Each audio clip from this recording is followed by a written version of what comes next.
Good afternoon. My name is Brandon Mascotto-Carbone, and I'm here to discuss a serious issue surrounding today's children and the way our society views success and talent. Growing up, my older brother Lucas had a talent for singing. At first, my parents and elementary school teachers envisioned it as a parlor trick that could be used to entertain and amuse colleagues, guests, and family members. Eventually, by the age of 8, he caught the attention of a very dedicated teacher and was immediately whisked into free private training sessions.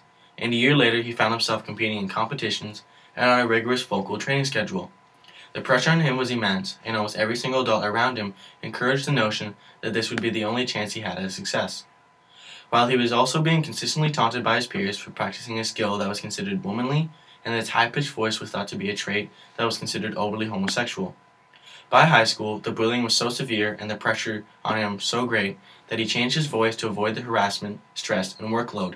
At first, deepening his voice was a trick that he would do to slip away from more complicated songs and bullying.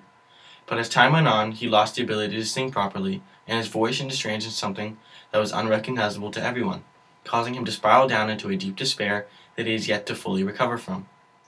As time went on, he channeled his creative energies into other artistic pursuits, specifically acting, and soon found himself in an environment that was remediating. As I entered the art scene to fulfill a few high school elective credits, I found myself submerged in a surrounding that was plagued with overstress, anxiety, insecurities, and ashamed students, many of whom suffered a fate similar to my brother. It was at that point that I decided to dedicate my time towards understanding the underlying cultural motives towards talent and answer such questions as: what societal paradigm is causing parents and children to become such high achievers? What are the effects of pushing children to be successful and talented? Why is talent polarized based on gender? My journey in research begins in examining the current and historical societal view on talent and the global community to gain an understanding towards our contemporary fractured view of success. By the start of the 1960s counterculture revolution, a consumerist culture was already in full swing because of the post-war economic boom and government-endorsed suburbia. The idea of community was still a large part of the society, but the baby boom generation during their cultural revolution capitalized on individuality with sexual liberation, race relations, and authoritarian challenging movements, causing a massive rethinking of previous ideas in the American dream.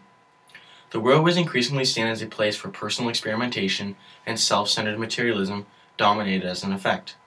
By the starting years of globalization, with global competition becoming an increasingly publicized term, and many Western societies undergoing a process from industrialization to service sector employment recessions, and general middle-class difficulty, created a paramount shift in worldviews from optimistic to dismal and dehumanizing, leading to trends such as overparenting. With many baby boomers and subsequent generations having fewer children much later in life and breeding a culture of dim optimism for the future once the baby is born, the race to keep him or her ahead of everyone else intensifies greatly. Parents are often willing to extend their budgets to maintain a schedule that will lead their child to prominence and will often step in to protect their investment. As absurd services such as baby guitar lessons, toddler gymnastics, and grade school LSAT preparations create a fanatic devotion towards making a successful child. His breeding of a notion that failure is unacceptable becomes increasingly embedded into our society. Obsessing over a child's emotional, societal, intellectual, and physical advantage has become a norm that is almost impossible to resist. Although hyperparenting has the best intentions, there are extreme indications that the copious amounts of attention parents are surmounting onto their child can be toxic. Overbearing parents and its psychological effect on their children, especially pertaining to success, is immense as children are put into an environment that produces pressure, identity issues, anxiety, and stress through competition, high workloads, and no room for personal experimentation. By middle age, the mental, emotional, and spiritual state of those children is greatly diminished, relating to their aspirations, successes, and individual hope for achievements, which alludes to a strong correlation between unhappiness, stress, and anxiety surrounding both being a successful high achiever and a more moderate earner. If society merits success with upward mobility and high personal achievement with no room for moderation or failure, then the individual's happiness is predetermined.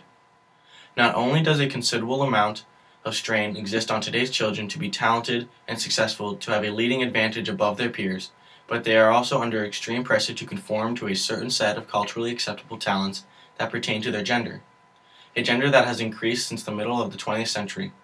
At the end of the Second World War, women who took an active role in fueling the wartime industrial realms of life were encouraged to leave their work to free up jobs for returning soldiers and in order to fulfill that duty, women were suppressed by the dominant cultural commercial production facilities and government.